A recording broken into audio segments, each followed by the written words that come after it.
आखिर क्या है अंतर आईपीसी और नए कानून में? देखिए, आईपीसी ही नहीं, जो हमारा कानून था वो तीनों कानून में जो है केंद्र सरकार द्वारा परिवर्तन किया गया है। आईपीसी जो है वो कन्वर्ट हो गया है बीएनएस में, सीआरपीसी कन्वर्ट हो गया है बीएनएसएस में, और जो एविडेंस एक्ट था वो बीएसए में कन्वर्ट हो गया है।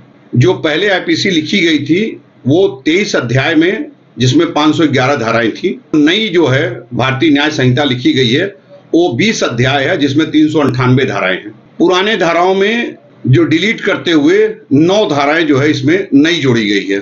और साथ ही साथ इस नए कानून में जो वादकारी हैं इनको त्वरित न्याय की व्यवस्था की गई है। जो पुलिस का मनमानापन था उसमें रोक लगाई गई है। 0 एफआईआर की व्यवस्था नए कानून के तहत की गई है। हिंदुस्तान के किसी भी कोने में आप हो, अगर आपके घर पे कहीं कोई इंसिडेंट हो गया, कहीं कोई बात हो गई, तो आप जो है वो तत्काल पुलिस वाले उसमें एफआईआर दर्ज करेंगे, उसको जो है वो टाल नहीं सकते हैं। पहले पुलिस वाले एफआईआर करने के नाम पर आम लोगों को दौड़ाते थे, लेकिन नए कानून के तहत जो सीआरपीसी की जो अमेंड हुआ है बीएनएसएस में, उसमें जो ये व्यवस्था दी गई है कि 0 एफआईआर की व्यवस्था दी गई है, इसमें तत्काल एफआईआर दर्ज होगा।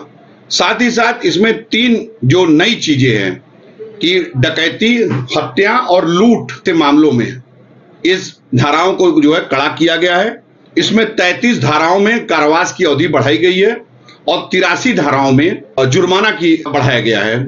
और इसमें नए जो है 9 सेक्शन जोड़े गए हैं। जो 23 अध्याय था पहले आईपीसी में, अब जो नया कानून है भारतीय न्याय संहिता वो अब 20 अध्याय में हो गया है। निश्चित रूप से जो नया कानून है वो नया कानून एक नई दिशा समाज को देगा, और जो इसमें वादकारी है, पीड़ित पक्ष है, उनको त्वरित न्याय, जो कहता है कि आदमी को पहले न्याय नहीं दिखता था, वो न्याय अब दिखेगा। नई कानून बीएनएस में हत्या की धारा आईपीसी 302 की जगह कौन सी धारा है और उसकी सजा का क्या प्रावधान है? 302 की जो धारा थी उसको जो है कन्वर्ट कर दिया गया है 103 में। अब जो है हत्या के मुकदमे जो है 103 भारतीय न्याय संहिता के तहत दर्ज किए जाएंगे। ठीक उसी तरह हत्या के प्रयास की धारा आईपीसी में 307 थी, अब बीएनएस में धारा क्या है और सजा का प्रावधान क्या है? 307 की जो धारा होती थी अटेम्प्ट टू मर्डर, उसको 109 में कन्वर्ट कर दिया गया भारतीय न्याय संहिता के तहत। रेप की धारा पहले आईपीसी में 376 थी और अब बीएनएस में क्या हुई और सजा का क्या प्रावधान है? 376 के देखिए कई क्लासेस थे। 376(1) था, 376(2) था, 376(3) था, 376(AB) था, 376(A) था, 376(B) था, सबको कन्वर्ट कर दिया गया है। अब जो 376(1) था वो 64(1) के तहत एफआईआर दर्ज होगा बीएनएस में, और जो 376 सब क्लास 2 था वो अब जो है 64(2) के सब क्लास के तहत दर्ज होंगे। 376 सब क्लास 3 जो था वो 65(1) के तहत दर्ज होंगे। ऐसे ही सारे सेक्शन चेंज किए गए।